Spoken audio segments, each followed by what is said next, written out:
నమస్తే అండి, ఉన్నారా పివిరెడ్డి గారు? ఎస్, కటన్ బలి తీసుకుంది. ఎస్, మీరు చెప్పండి. ఇప్పుడు ఎందుకంటే ఒక సామాన్యుడికి ఎదురయ్యే ప్రశ్నలన్నీ కూడా ఆయన అడిగారు. No problem. రామ్మోహన్ రావు గారు పెద్దలు విశ్లేషకులు ఏదైతే చెప్తున్నారో 100% ట్రాన్స్పరెంట్గా జరుగుతున్నది.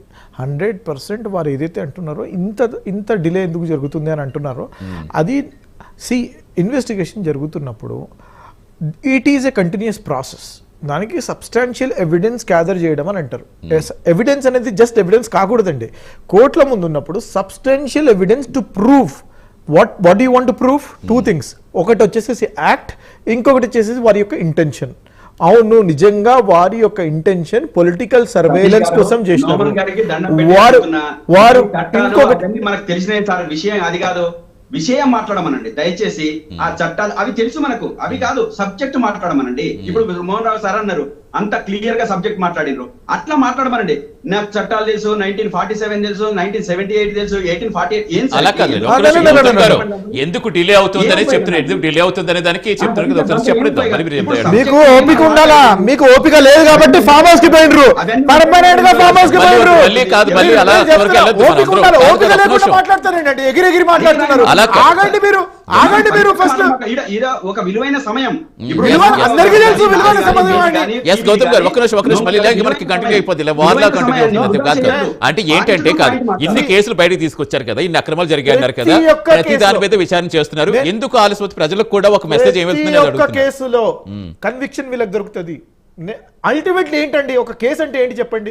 ఎఫ్ఐఆర్ రిజిస్టర్ అవుతుంది, ఛార్జ్ షీట్ ఫైల్ అవుతుంది, దాని తర్వాత ఇన్వెస్టిగేషన్ జరుగుతుంది. ఇన్వెస్టిగేషన్ ఛార్జ్ షీట్ లో ఉన్నటువంటి అంశాలని కోర్టు ముందు వాళ్ళ వాదనలు చెప్తారు, దాని తర్వాత జడ్జిమెంట్ వస్తుంది. ఇదే కదా ప్రొసీజర్.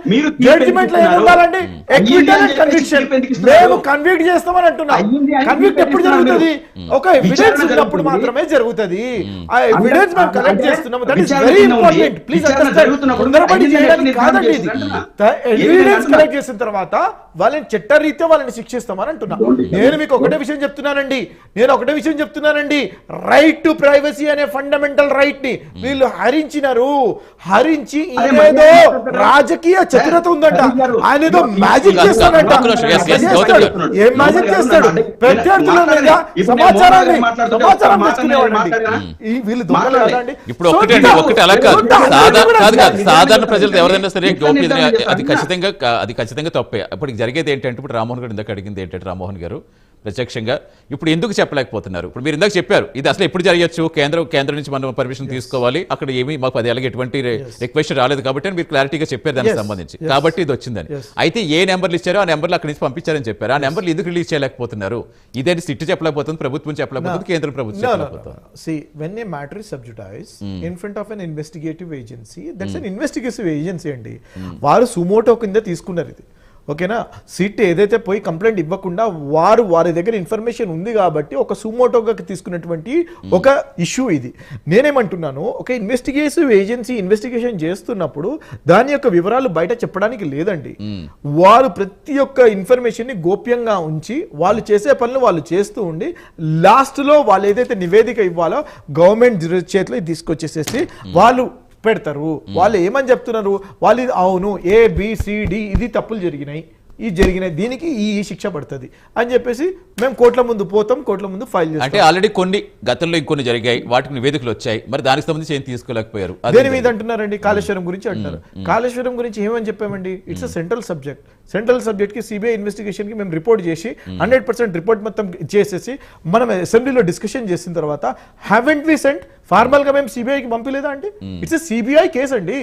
సిబిఐ కేసు ఉంది కాబట్టి సెంట్రల్ గవర్నమెంట్ ఏజెన్సీకి మేము పంపించినాము. It is up to them to investigate and they will investigate 100%. నేనేమంటున్నా బీజేపీ మాదిరిగానో బీఆర్ఎస్ మాదిరిగానో 10 సంవత్సరాలు ఇష్టారాజ్యంగా ఏదైతే చేసినారో, ప్రత్యర్థులని కట్టుదిట్టం చేయడానికి జైళ్ళని పంపించినారో, వాళ్ళని ఆర్థికంగా దెబ్బతినే ప్రయత్నం చేసినారో, ఆ పనులు కాంగ్రెస్ పార్టీ ఎప్పుడు చేయదు. కాంగ్రెస్ పార్టీ నిజమే ఇది కాదు.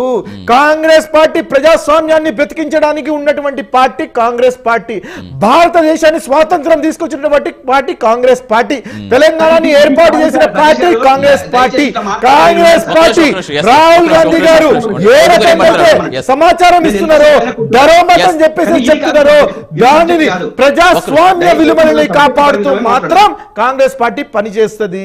వారికి తొందర ఉంటే రమ్మని చెప్పండి, ఎక్కడికైనా పంపిమంటే పంపిస్తాం, అంతేగాని తొందర పడకండి సుమా, మిమ్మల్ని మాత్రం శిక్షిస్తాం. గౌతమ్ గారు yes, yes, ఒక నిమిషం, మీరు ఉలిక్కిపడుతున్నారు. సతీష్ గారు, నేను ఏమంటున్నానంటే ఇప్పుడు మధ్యలో సబ్జెక్ట్ కాళేశ్వరం వచ్చింది కాబట్టి కాళేశ్వరం గురించి టచ్ చేస్తానండి. నేను ఒకటే ప్రశ్న అడుగుతున్నా, కాళేశ్వరం కుంభకోణం ఎంతనో చెప్పమనండి.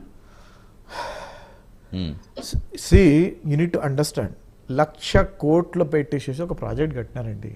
Quantum of work, quantum of allegations ఏదైతే ఉన్నాయో, వారు ఏదైతే అడుగుతున్నారో క్వాంటమ్ గురించి, నెంబర్ గురించి, మెట్రిక్స్ గురించి ఫస్ట్ ఆఫ్ ఆల్ అర్థం చేసుకోవాలా. దానికి రివైజ్డ్ ఎస్టిమేట్స్ చేస్తూ 40,000 కోట్లు ఉన్నదాన్ని 1,00,000 కోట్ల దాకా పెంచి వీళ్ళు అవినీతి చేసినారు అని చెప్పేసి, దాంట్లో 50 నుంచి 60,000 కోట్ల అవినీతి ఉంది, జరిగింది అని చెప్పేసి, నాన్ని కాళేశ్వరం ATM గా మార్చుకున్నారు అని చెప్పేసి మేము అంటున్నాము.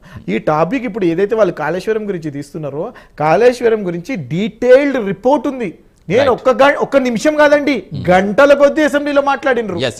రెడ్డి గారు మీరు మళ్ళా వచ్చి ఆయన వాయిస్ కంక్లూడ్ చేద్దరు రెడ్డి గారు. yes, yes.